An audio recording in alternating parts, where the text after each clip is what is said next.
Hi guys, welcome to another video. Today I would like to talk about my camera gear and what I carry most of the time with me on my hikes and on my backpack, and what backpack I use and tripod and all those type of things. Some people ask for what gear am I using, so I would like to let you guys know. So to film and as a backup photography camera, I have the Sony a7C, which is filming right now, with my favorite lens, the Sony 1635 f2.8. I use that lens most of the time. I really enjoy that lens. It's great for astrophotography and for landscape, so I use that lens quite a bit. As a main camera, I use the Sony a7R4. With 61 megapixels, I get all the detail I want and need, and sometimes even more.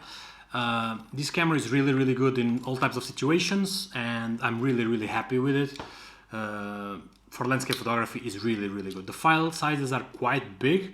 That's not the best, but apart from that, this camera is fantastic and I use it all the time.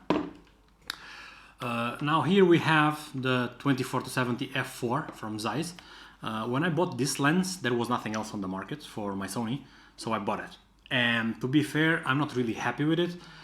This is one of the lenses I want to replace. I didn't have a chance to do it yet, but hopefully I will do it soon. This lens is not very sharp. So that's one of the reasons why I would like to change, maybe for either the Tamron 2875 or the 24-105 from Sony. I still have to decide what's best for me. In here we have the Laowa 12mm. Every now and then 16mm is not wide enough and I need something wider. So this lens is fully manual lens. It's an f2.8 lenses as well, and I use it often for landscape when I need a bit wider than the 16. I use it also for astrophotography, auroras and things like that, because it's focus on the infinite. I don't have to worry about the focus. It's fast, and if things are just happening, this lens is great. I don't have to worry about focusing, as everything is always in focus if I put in the infinite. Another great benefit of these lenses is that I can still use my Format High-Tech filters that I have over here with this lens, and usually you need bigger filters when the lenses are this wide, but luckily on the Laowa you don't actually have to. If I would get, for example, the Sony 12-24, I wouldn't be able to get and use the same filters as I'm using right now. The other workhorse lens I have is the super sharp, super good lens actually, the Sony 70-200 f2.8. It's also super heavy, about 1.5 kilos. So yeah, it's sometimes I'm always considering if I should take it with me for hiking or not, depending where I go. But if I go to the mountains, I definitely have to take it, and sometimes the range is not even enough. A 100 to 400 maybe would be a better choice for the mountains I go. But for now, I'm using this, and I'm quite happy how sharp this lens is. An extra battery, cameras, the batteries are good for the Sony. For these Sonys, they are good, but you always need an extra battery. You never know when you're gonna run out. We also have here my flashlight. Carry this flashlight with me at all times. What I like on this flashlight is, okay, it's not very strong, but it is USB charge. So I can use my power bank when I'm hiking and camping to charge my camera, my phone, and also my flashlight and some other items I carry with me. Just a simple cleaning kit that I always carry around with me. The same as the rocket blower, as mirrorless cameras, they all get the sensor dirty super quick and all the time. So I'm using this all the time. Super useful. What else we have here? We have my Mavic Air 1. Should be replaced for the Mavic Air 2 or the Mavic Pro. I'm not really happy with the image quality of photos. Video is very good, but when it comes to photography, I don't really like it. It's really not that good. The 12 megapixels are not enough. The details I get on the DNG files are not enough for my taste. I really don't enjoy the picture, so I don't really use this for photography. I use it 99% of the time for video. Valorette photography gloves. Why photography gloves? Because as you put them like this, you can take the tips, and they have a magnet over here, and I can still operate my camera in super cold conditions. It doesn't matter where I am, either in Norway, Iceland, it's super cold. These gloves come in super handy. I have a whole bunch of models. Depending on where I go, I use different models, depends how cold it is. But they all have the same system, and I just swear by them. I have been using them for a while now, and I really enjoy them.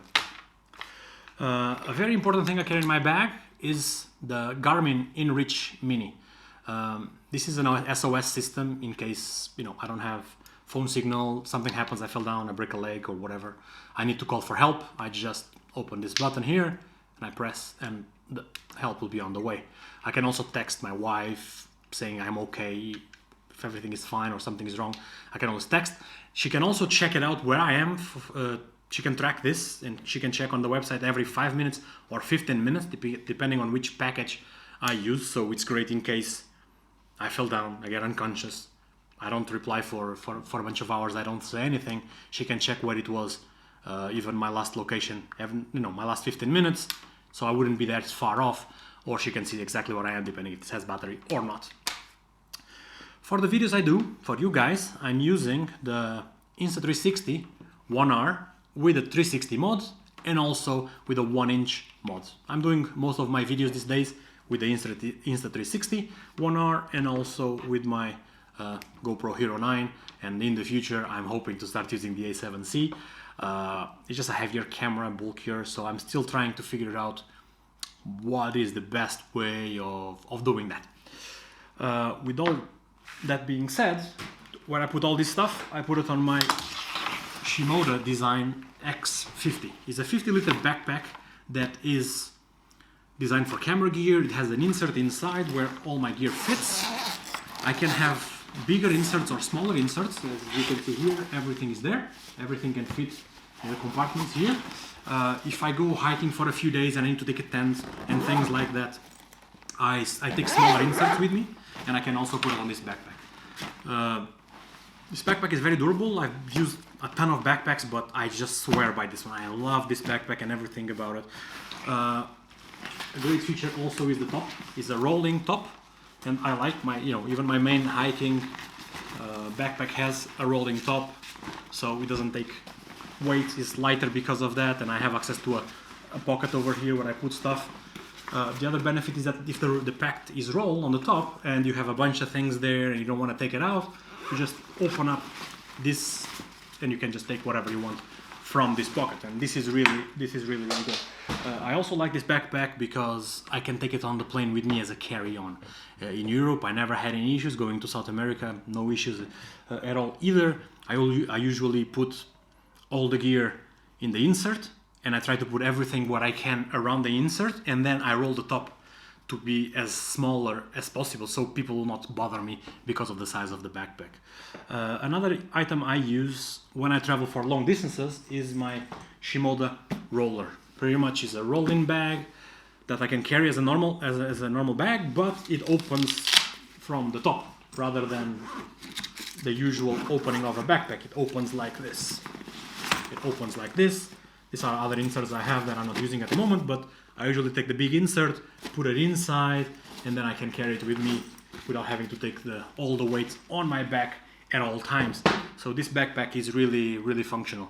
What else do I have? I have, you know, extra memory cards and extra cloths and things for cleaning, but this is the gear I use 99% of the time. I also have a Benro tripod with an Acrotech ball head, which at the moment is on the A7C, so I cannot really show you. I also have a Manfrotto tripod, but the ball head right now is broken, kinda. I kinda broke the ball head, it fell down and is not 100% at the moment. I want to get it fixed, but because all the shops are closed at the moment, I didn't get it fixed yet. But soon enough I'm gonna do a video as well about the differences of the ball heads and also talking about the both tripods I mostly use.